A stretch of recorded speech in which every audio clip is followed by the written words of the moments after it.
मनोज जरांगे पाटिल जो अनशन पर बैठे हैं, उन्होंने भी प्रशासन से अपील की है कि वो इसे कंट्रोल कराने में, साथ ही मराठा समाज के लोगों से भी उनकी अपील है कि वो इस तरह की हिंसात्मक घटना को अंजाम ना दे, क्योंकि एक तरह से जो आंदोलन का मुख्य जो लाइन है वो कहीं न कहीं उससे भटक जाएंगे। ऐसे में शांतिपूर्ण तरीके से मराठा समाज जो लगातार अपनी मांग को रखते आ रहा है, उसी तरीके से शांतिपूर्ण जो है वातावरण में ही इस मांग को रखा जाना चाहिए और यही कोशिश जो है मनोज जरांगे पाटिल की भी है और सरकार भी यही चाहती है कि शांतिपूर्ण तरीके से जो आरक्षण की मांग है वो रखी जाए। और सरकार की तरफ से जो कोशिश है वो जो बैठकें की जा रही हैं, जो सरकारी बैठकें हो रही हैं, आज ऑल पार्टी मीटिंग की बैठक है, उसमें कोशिश सरकार की तरफ से है कि जल्द से जल्द इस मसले को सुलझाया जाए। अश्विन, जरा संक्षेप में ये भी अपडेट दीजिएगा कि बीते 24 घंटों की यदि बात की जाए तो फिलहाल इस समय स्थिति क्या है, किन किन इलाकों के अंदर ये प्रदर्शन ज्यादा उग्र देखने को मिल रहे हैं?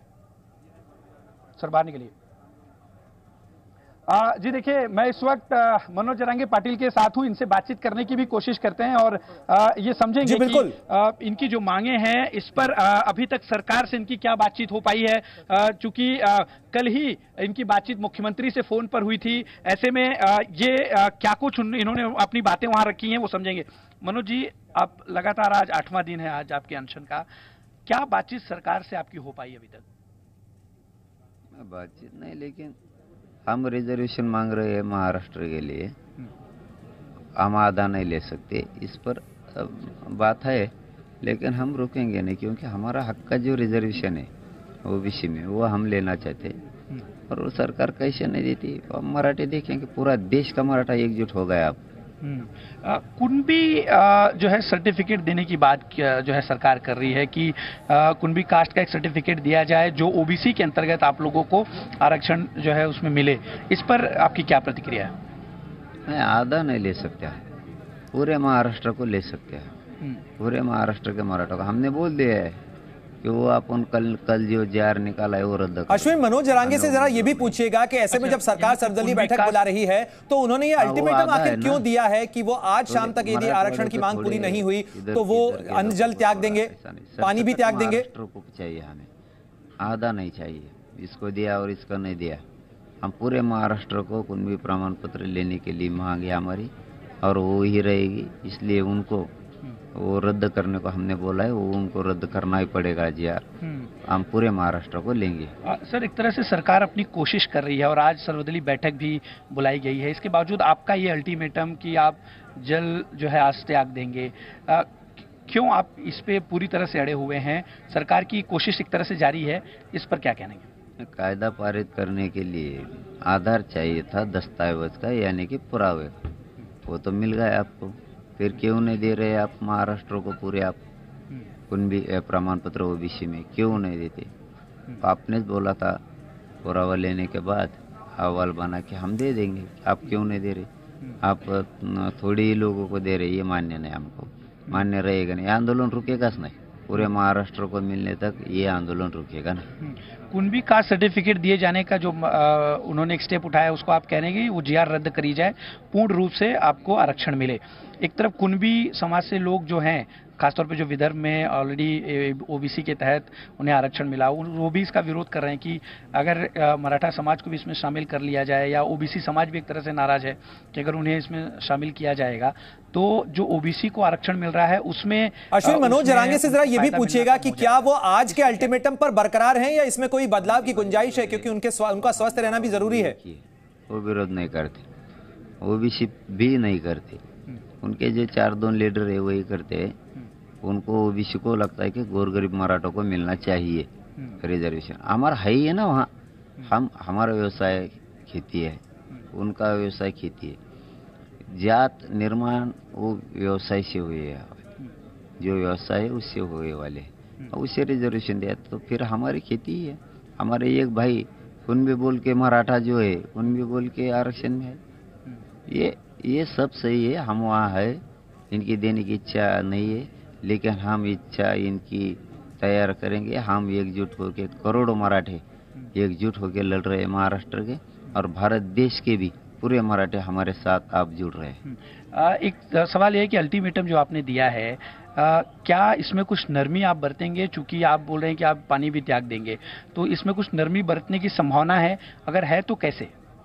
ऐसी बात नहीं, क्योंकि उनको अधिवेशन लेके मराठों को सरसकट कुंभी में समावेश करना पड़ेगा, ओबीसी में समावेश करना पड़ेगा महाराष्ट्र के मराठों को, तब भी ये हो सकता है। अधिवेशन लेना चाहिए, लेते हैं या नहीं लेते हैं आज देखेंगे। वो रद्द करना है वो JRB, वो हमको मान्य नहीं आधा, इसलिए हम देखते हैं, नहीं तो हम जेल छोड़ देंगे आज शाम से। लेकिन आपकी तबीयत काफ़ी बिगड़ती जा रही है और परसों आपकी तबीयत काफ़ी ख़राब भी हो गई थी। ऐसे में अगर आप पानी लेना भी छोड़ देंगे तो वो काफ़ी मुश्किल हो जाएगी आपके लिए। मैं क्या कर सकता हूँ, क्योंकि लोकशाही कायदे के जो नियम के अधीन रहूँ मैं शांतता से आंदोलन कर रहा हूँ। वो सरकार की जवाबदारी है कि कोई हो गया तो सरकार ने सोचना चाहिए, गंभीरता से लेना चाहिए और आरक्षण देना चाहिए। कल आपने बहुत कठोर शब्दों में कहा कि हम मराठा क्या है, अगर मैं बीड़ पहुंच जाऊंगा तो समझ में आएगा, और आज जालना में भी इंटरनेट सेवा बंद कर दी गई। तो क्या ये एक तरह की धमकी थी कि भाई आरक्षण नहीं दिया तो जिस तरह की स्थिति सोमवार को हुई थी फिर से हो सकती है? नहीं, वो बीड़ वाला का मसला पूरा हो गया है। उन्होंने तो वो संचार बंदी जो लागू की थी 144 कलम, वो शिथिल कर दिया अब, और वो कोई हमारे बच्चे लेके गए थे वो छोड़ दिए, ऐसा लगता है। मैंने मालूम नहीं ली, अब लेने वाला हूँ मालूमात, छोड़ दिए। लेकिन अश्विन, क्या मनोज जरांगे लोगों से ये अपील भी करेंगे जो आंदोलन कर रहे हैं, आंदोलनकारियों से, कि ये आंदोलन जो है वो शांतिपूर्ण रहे, हिंसक ना हो? छोड़ दिए है, इसलिए आता नेट जो बंद किया है जानने का, तो उनको लगता है आप आंदोलन मोड़ डालेंगे, लेकिन ये मोड़ेगा नहीं। करोड़ों मराठा हाथ में ले लिया है आंदोलन, ये मोड़ेगा नहीं। आप गंभीरता से ले लो, आरक्षण विषय छोड़ दो, नेट बंद करोगे तो आपको समाज समझ सीख जाएगा। नहीं, लेकिन जिस तरह से सोमवार को हिंसा हुई उस दिन आपने अपील भी करी, लेकिन इसके बावजूद भी हम देख रहे हैं नांदेड़ में, इसके बाद मुंबई में हसन मुश्रीफ के कार पे पथराव किया गया, पुणे में हिंसात्मक घटना हुई। ये चीज़ें थमे, इसके लिए कुछ आप अपील करेंगे जी न्यूज़ के माध्यम से? हाँ, मैं महाराष्ट्र के मराठों को जी न्यूज़ के माध्यम से आह्वान करता हूँ कि भाई पहले आत्महत्या मत करो। आत्महत्या नहीं करने के, लड़ने का। अपन क्षेत्रीय मराठी लड़ के मरेंगे, लेकिन ऐसा नहीं मरेंगे। आत्महत्या मत करने का किसी ने, मेरे साथ लड़िए, कोई आत्महत्या मत करो। और वो शांति से आंदोलन चल रहा है हमारा, उग्र किधर नहीं है। आज कोई कुछ भी कहे नहीं, सोमवार को जिस तरह से घटना हुई सर, वो कोई करता है हमको मालूम नहीं, वो सरकार पक्ष के ही लोग करते होंगे। हमारे मराठी भाई करोड़ों है, वो गांव-गांव में अनशन शुरू है, उसमें बैठे वाले हैं, शांति से कर रहे हैं। लेकिन आप कह रहे हैं कि मराठा समाज के लोग नहीं, ये जो है प्रायोजित था, ये कह रहे हैं आप? बीड़ का जो हंगामा हुआ, बीड़ में जो आगजनी हुई, पूरे महाराष्ट्र में ये हमारे मराठों को बदनाम करने के लिए कोई तभी दूसरा कर रहा है, ये हमारी शंका है। लेकिन सीसीटीवी में जो लोग पकड़े गए हैं वो तो मराठा ही समाज से जुड़े लोग हैं, और जाते आते होंगे वहाँ से, पकड़ लिए। अब उसका उदाहरण बोलता हूँ, केज में अनशन शुरू है, एसपी ने वहाँ के जाके हमारे लड़के को उठा के लाया। उसने क्या किया था, कोई करके गया मालूम नहीं, वो बैठे वाले शांति से वो लाए। इसलिए शंका है कि ये आंदोलन करने वाले को पकड़ते हैं, करने वाले को नहीं। लेकिन विधायकों के घर में आगजनी, जबकि वहाँ पे उनके परिवार के लोग मौजूद थे। ऑफिस में आगजनी की गई, एनसीपी के दफ्तर में जो विधायक के घर में आग लगाया गया, उनकी पत्नी, उनके बच्चे उस वक्त मौजूद थे। यही वजह है कि जो लोग हिंसा कर रहे थे उनके खिलाफ जो है 307 यानी अटेम्प्ट टू मर्डर का मामला दर्ज किया गया है। मराठो भाई को मैं विनती करता हूँ कि भाई ऐसा मत करो, होंगे कोई करने वाले तो उद्रेक मत करो। लेकिन विधायक को भी समझना चाहिए, वो कुछ भी बोलते हैं, वो बोलने का। हमारे गांव में मत आने का बोलो तो नहीं आने का ना, क्यों आते? हम तुम्हारे घर पे आते हैं क्या? नहीं आते। तुम हमारे घर पे मत आओ, कुछ नहीं होगा। मराठों में शांति रखे, और शांति से ही आंदोलन चल रहा है। अश्विन, जरा मनोज जरांगे से ये भी पूछिएगा कि मुख्यमंत्री एकनाथ शिंदे ने उनसे फोन पर बात की तो क्या कुछ कहा, मुख्यमंत्री की तरफ से क्या कहा गया? चल रहा है ये आंदोलन को, कुछ होगा नहीं। सरकार यानी कि केंद्र कोई हो, कोई शक्ति नहीं है मराठों का आंदोलन में फूट पाड़ने की। सामान्य मराठा एकजुट हो गया है, और हमारे बच्चे के लिए हम लड़ रहे, और रिजर्वेशन लेके हम रुकेंगे, तब तक रुकते नहीं आप। धन्यवाद। एकनाथ शिंदे से आपकी बातचीत हुई है, कल या परसों बातचीत हुई थी, तो क्या कुछ बातचीत हुई, क्या आश्वासन दिया उन्होंने? मैंने आश्वासन नहीं दिया कुछ, हमने बोला उनको कि वो आप JR निकालने वाले आधा मत निकालो, निकालना है तो पूरे महाराष्ट्र के लिए निकाल दो, आधा मत निकालो। तो फिर उन्होंने निकाल दिया, तो हमने बोला वो रद्द कर दो। हम नहीं सुन सकते ना, हम समाज, हमको समाज प्रिय है, माँ बाप हमारा समाज है, हम समाज के तरफ से बोलेंगे। क्या कहा फिर उन्होंने? नहीं, कुछ बोले नहीं, लेकिन कर दिया तो हमने रद्द मांग की है, आंदोलन तो जारी है। आज की सर्वदलीय बैठक से क्या उम्मीद लग रही है आपको?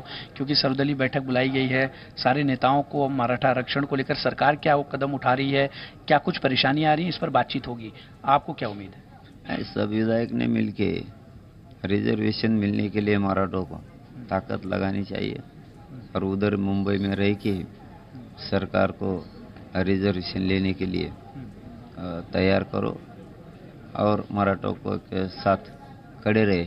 अधिवेशन लेके सरकार ने ताबड़तोड़ महाराष्ट्र के मराठों को कुणबी प्रमाण पत्र दे के ओबीसी में समावेश कर दो, इसलिए लड़ो।